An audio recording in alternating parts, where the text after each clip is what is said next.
Hello, sir. What's up, Let me see.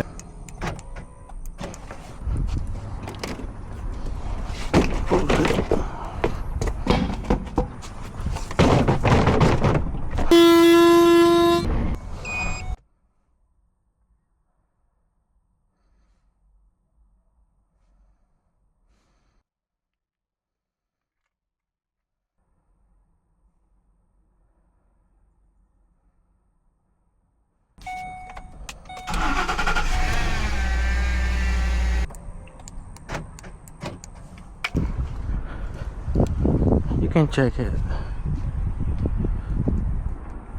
I give you your original key? No, you didn't. Sure.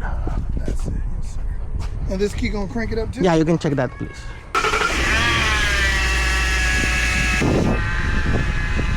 Thank you. This is my card. If anything, just let me know. All right, Thank you so much, man. Have a good day.